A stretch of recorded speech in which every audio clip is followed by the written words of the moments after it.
I do not care if you believe me or not, but Labubu is not just a toy. To most people, it is only a collectible doll from Pop Mart. It looks strange, creepy, but still somehow adorable. People line up to buy them, they trade them, they chase after limited editions, and some even pay hundreds of dollars for rare designs. On the surface, it is only a harmless craze, but there are horror stories attached to Labubu. Stories that collectors rarely talk about in public. Some are buried in forums, others are whispered in private groups, and a few have made their way into urban legend. These are 5 of them. Story 1: The Cursed Factory Defect. In late 2019, a young woman named Layun worked in Shenzhen at one of the Pop Mart factories. She was only 22, fresh out of vocational school, and the job was meant to be temporary. She did quality checks on batches of Labubu dolls before they were boxed and sent out to stores across China. It was tedious work, but she liked it. The dolls amused her.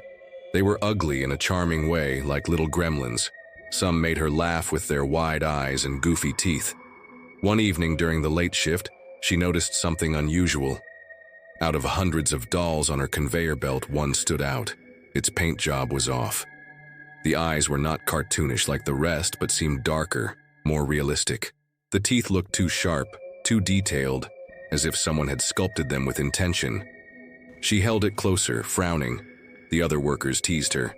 They said it was just a misprint, a defect that should be tossed in the reject bin. But for reasons she could not explain, Liyun slipped the doll into her bag instead of discarding it. She told herself she would keep it as a rare mistake, maybe even sell it online. Collectors loved factory errors. At home that night, she placed the doll on her desk. Its eyes seemed to glint in the dim light. She shrugged it off and went to bed. But around 3 a.m., she woke up to a sound. It was faint but distinct, like tiny scratching against wood. She sat up listening. The sound stopped. When she turned on her lamp, the doll was no longer on her desk. It was sitting on her windowsill, facing her bed. Liyun froze. She lived alone. There was no way it could have moved by itself. She got up slowly, picked the doll up, and laughed nervously. She told herself she must have placed it there and forgotten. She set it back on the desk, but her sleep was restless, full of strange dreams of whispers and giggling children. The next morning, she called her mother and mentioned the doll. Her mother told her to throw it away immediately. She said items from factories sometimes carried bad luck, but Liyun ignored the warning. Instead, she posted a picture of the doll on a collector's forum. Within an hour, she received dozens of private messages. People said it was unique. Some begged to buy it. One user warned her not to keep it. He wrote, "That one is not supposed to be out. If you really found it, burn it." She dismissed it as trolling. The following nights grew worse. She began hearing faint crying, like a child sobbing in another room. It always started around 3 a.m. She checked every corner of her apartment, but the sound always seemed to come from the doll. Its mouth looked different each day, slightly wider, the teeth more prominent. Once she swore she saw its eyes move to follow her. After a week of sleepless nights, she decided to sell it. She arranged to meet a buyer at a cafe. But as she left her apartment carrying the doll in a bag, she felt the straps cut into her shoulder as if the bag was heavier than before. At the cafe, the buyer, a young man in glasses, took one look at the doll and went pale. He shook his head, muttered something about not wanting it, and left without paying. That evening, Leon received a message from an unknown number. It said only, "It belongs to us. Return it." She deleted the message and tried to ignore it. But that night, the crying became screams. She woke to find the doll sitting on her chest, its painted grin inches from her face. Terrified, she hurled it across the room. It hit the wall and fell to the floor. She ran to the bathroom, locked herself inside, and stayed there until morning. When she finally emerged, the doll was back on her desk. Its mouth was open wider than ever, showing rows of sharp teeth that had not been sculpted by any factory hand. The next day, she quit her job. She packed the doll in a box, taped it shut, and left it at the garbage collection point far from her building. For a week, she slept peacefully. She thought it was over. But one morning, as she left for groceries, she found a box sitting neatly by her door. The same tape, the same markings. Inside was the doll. Its face was cracked, but its eyes gleamed brighter, almost alive. No one heard from Layun after that. Her landlord entered her apartment weeks later when rent went unpaid. The rooms were empty except for a single Labubu doll sitting on the desk. Its grin was wide, its teeth sharp and its eyes staring straight at the door. Some say the defected doll still circulates among collectors. They say it chooses new owners when it is ready. Others whisper that the factory never made such a doll at all, that it was never part of any production line. Whether you believe it or not, forum threads about the cursed defect still appear every few months, and every time they are deleted almost as quickly as they appear. Story 2. The Collector Who Wouldn't Stop. In 2021, a man named Chen Hao from Guangzhou became obsessed with Labubu. He was not just a casual collector, he was consumed by it. He had been a toy reseller before, flipping blind boxes for profit, but Labubu drew him in differently. He said it gave him a rush he had never felt with other figures. At first it seemed harmless. He bought a few blind boxes, pulled a rare variant and posted it online. The likes and comments poured in. Collectors messaged him asking if he would trade. That little doll made him feel like he had discovered treasure. Soon he began hunting non-stop. Every paycheck went into boxes. He camped outside Pop Mart stores waiting for shipments. He joined private groups where resellers whispered about secret drops. Chen Hao's apartment filled quickly. Shelves, desks, even his bed frame were covered in Labubu dolls. They stared at him from every corner, dozens of strange, grinning faces. Neighbors thought it was strange, but he brushed them off. He said he was building an investment, but his co-workers noticed the changes. He looked tired, restless, like he was not sleeping. His girlfriend left him after one fight too many about the money. He did not care. He told her he would become the greatest Labubu collector in China. What disturbed people was how he began to talk about the dolls, not like objects but like friends. He claimed they whispered to him at night. They told him to buy more. He said if he stopped, something bad would happen. Most people thought he was joking, but his eyes never matched the laugh. In April of that year, he spent nearly all his savings on a rare limited edition Labubu called Midnight Howler. It had black fur, red eyes, and fangs painted sharper than usual. Other collectors congratulated him, but he barely posted anymore. He was withdrawing, consumed with caring for the dolls. He said each one needed to be placed exactly where it wanted to sit. If he moved one without asking, he swore he could hear scratching sounds at night. By summer, his family grew worried. His mother visited and found his apartment nearly unlivable. There was no space to walk, only narrow paths between towers of blind box packaging. The air smelled musty, like old cardboard and something sour underneath. When she begged him to get rid of some, he snapped at her. He told her they were watching and she should not anger them. A few weeks later, neighbors complained about a constant sound in the night. A faint tapping, like dozens of tiny hands drumming on walls and floors. When management entered his unit, they found Chen Hao sitting in the middle of the room, surrounded by every Labubu doll he owned. He was pale, eyes sunken, lips dry and cracked. He was muttering, asking them to forgive him, that he was still collecting, that he had not stopped. The dolls were arranged in a perfect circle around him, all facing inward. Some were normal editions, some rare, but a few looked wrong. Their faces did not match any known release. Their grins were wider, their eyes darker, as if painted with shadows. One had tiny cracks in its plastic, but from within the cracks something black seemed to ooze. The management staff called his family, who took him away to a hospital. Doctors diagnosed him with acute psychosis, but his mother swore something else was wrong. She said when they tried to clear the dolls out of his apartment, strange things happened.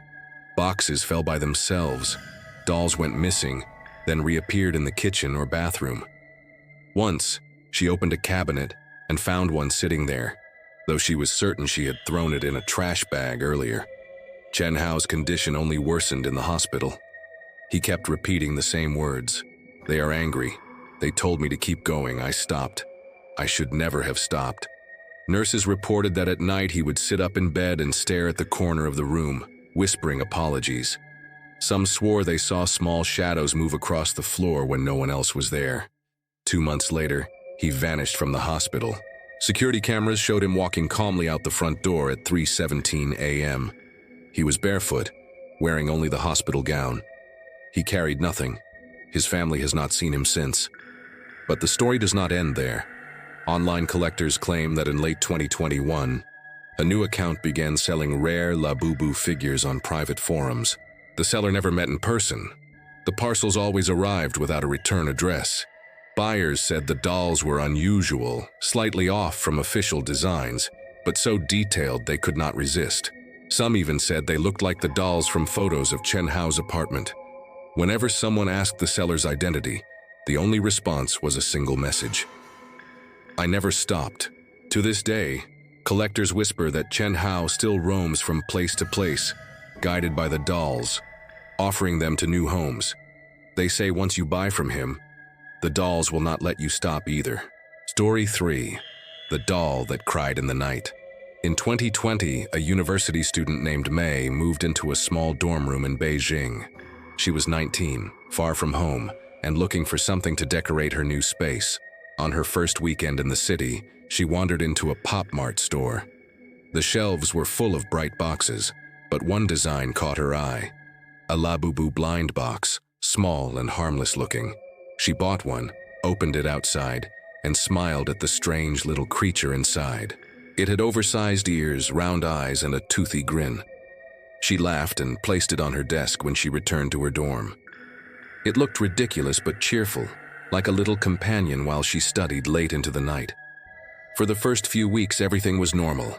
The doll sat quietly on her desk while she wrote papers or video called her family. But one night around 2 a.m., she woke up to a sound. It was faint at first, almost like water dripping. But then she realized it was not water. It was soft, muffled crying. She sat up in bed, heart racing. The sound was coming from the desk. She turned on her lamp, but there was nothing unusual. Her books were stacked, her laptop was closed, and the doll was exactly where she had left it. She told herself it must have been someone in the hallway and went back to sleep. The next night it happened again. This time the crying was louder, like a child weeping right beside her bed. Mei searched the entire dorm room, even pressed her ear to the wall, but the sound always seemed to lead her back to the doll. When she picked it up, the noise stopped. The plastic figure was cold in her hand, too cold for an object that had been sitting in a warm room. She shoved it into her drawer and tried to forget about it. But the crying continued, seeping out from the drawer at night. Her roommate, Lin, returned from a trip home and heard it too. At first, Lin thought Mei was imagining things, but when she stayed the night, she woke up pale and shaken. She swore she heard a child whispering in the dark, calling her name. They decided to get rid of the doll. Together, they placed it in a campus trash bin late at night. But when they returned to their dorm the next day, it was sitting neatly on the desk again, its grin wider than before. Lin refused to stay another night. She went to sleep at a friend's dorm, leaving Mei alone. That night, the crying grew unbearable. It turned into wails, then screams, filling the tiny room. Mei covered her ears and wept. At dawn, she wrapped the doll in layers of cloth, stuffed it into a box, and took a train across the city. She left it under a bridge by the river, far from campus.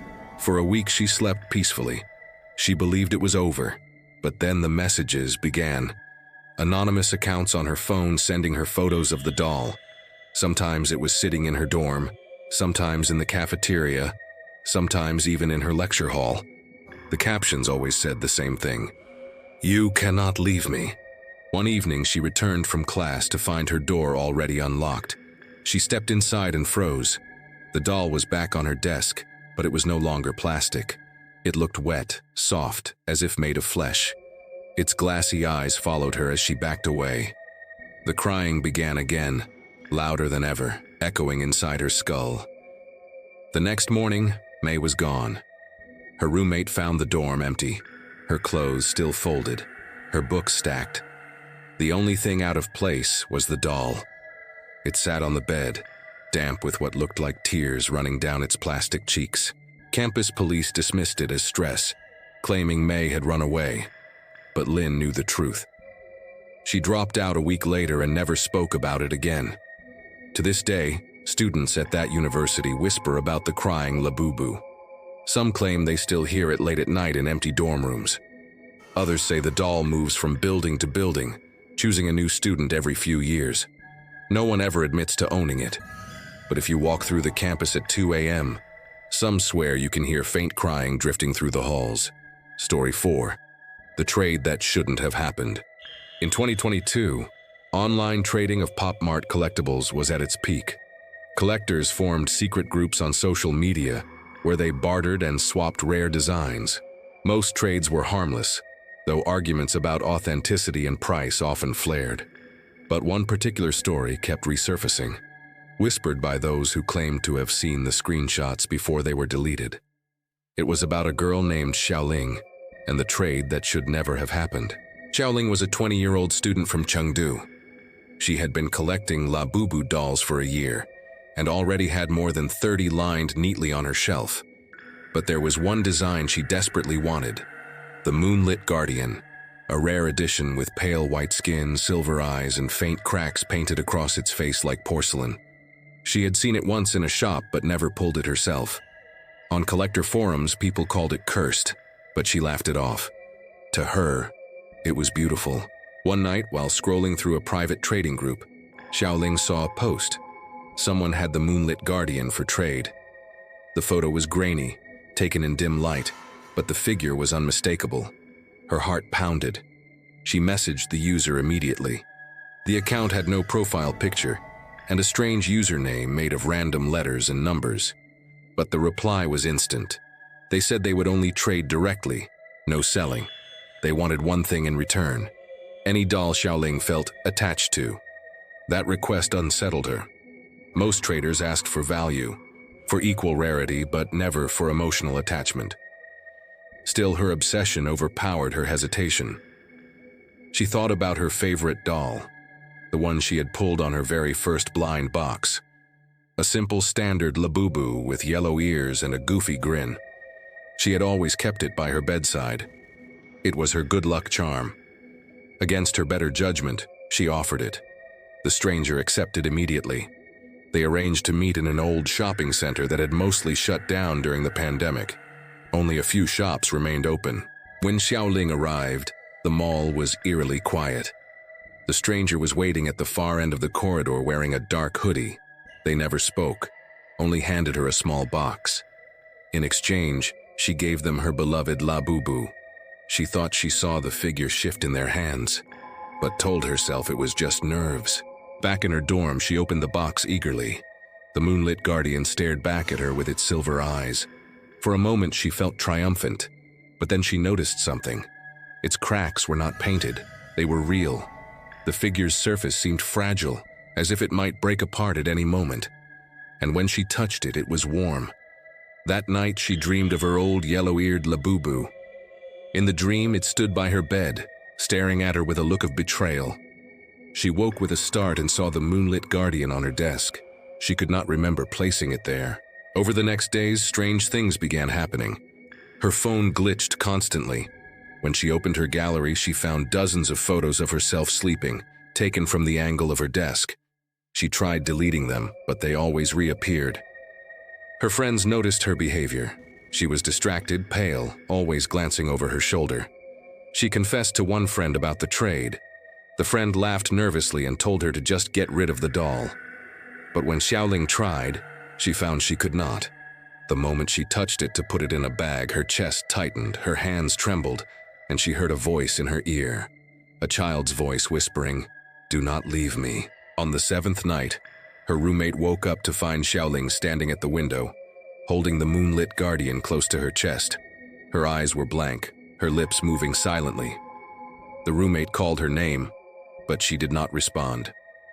Suddenly, Xiaoling turned, smiled faintly, and whispered, "I miss the first one." Then she stepped onto the ledge. The roommate screamed, but before she could grab her, Xiaoling was gone. She fell 3 floors to the pavement below. When police arrived, they found her body broken on the ground. But the doll was not there. The roommate swore she had seen Xiaoling holding it as she fell, yet it was never recovered. Days later, in the same trading group, the account with random letters and numbers posted again, this time offering a standard yellow-eared Labubu for trade, the exact same one Xiaoling had given away. To this day, collectors warn each other never to trade for the moonlit guardian. They say the doll does not belong to anyone for long. It only moves from collector to collector, demanding something in return. And those who give up the doll they love most never live to regret it. Story 5. The last live stream. In 2023, live stream shopping had exploded in China. Young influencers would sit in front of cameras for hours, unboxing blind boxes, showing off rare pulls and selling them to eager fans. Some built entire careers out of it. One of them was a 21-year-old streamer named Cheeky. Cheeky was popular for her cheerful personality. She spoke quickly, joked with her audience, and had a collection of more than 100 Labubu dolls on the shelves behind her. Her fans loved it when she opened blind boxes live, because her reactions felt genuine. She would scream with excitement, pout with disappointment, and make playful promises to her viewers. "If I pull the secret rare tonight, I'll give it away to one of you."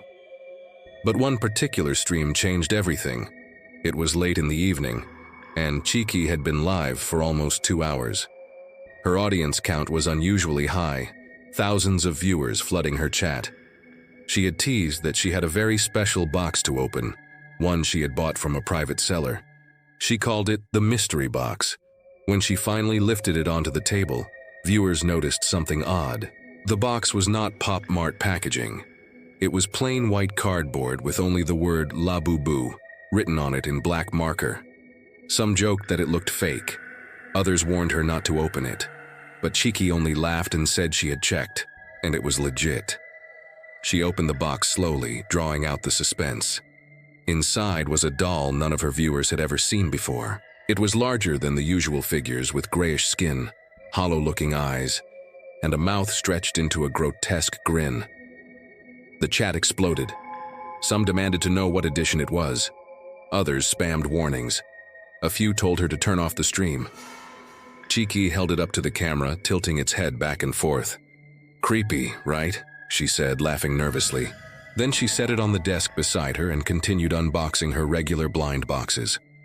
But viewers noticed something. Every time she turned back to the camera, the strange Labubu seemed to have moved slightly. Its head angled differently, its grin wider. At one point, several people in chat swore they saw its eyes blink. Cheeky brushed off the comments, insisting it was just a trick of the light. But as the night went on, her energy drained. Her laughter grew hollow. Her eyes darted repeatedly toward the doll. At one moment, she froze mid-sentence and whispered, "Did you hear that?" The chat flooded with confusion. She said she thought she heard crying. The stream continued for another 20 minutes. Then something happened that made the footage infamous. The camera shook violently as if someone had grabbed it. Cheeky screamed and shot out of her chair. The screen blurred as she stumbled backward. For a split second, the doll was visible, no longer sitting on the desk but standing upright on the floor. Its grin stretched impossibly wide. Then the stream cut to black. Her account went offline immediately. Fans flooded her page with questions, but there were no answers. The next day, her channel was gone, completely deleted. Even her previous videos had vanished. Her social media accounts were wiped clean. Some viewers claimed they had saved the footage, but most re-uploads were removed quickly. Those who managed to watch it said the file was corrupted after a few minutes, freezing on the image of the grinning doll. A few swore that if you watched too long, you could hear faint crying in the background, even after the video ended. Cheeky was never seen again. Some said she moved away, embarrassed by a publicity stunt gone wrong. Others believed she was taken by the doll itself. Months later, a different small streamer appeared online. Their username was unfamiliar, their camera quality low. But on the shelf behind them sat the same strange gray Labubu with the hollow eyes and stretched grin. The new streamer never acknowledged it, but every time someone in chat asked about the doll, the account would suddenly go offline. Collectors now call it the live stream doll. They say it moves from influencer to influencer, appearing in the background of new streams every few months. And they warn, if you ever see it behind someone on camera, do not watch for long, because once you do, it has already noticed you.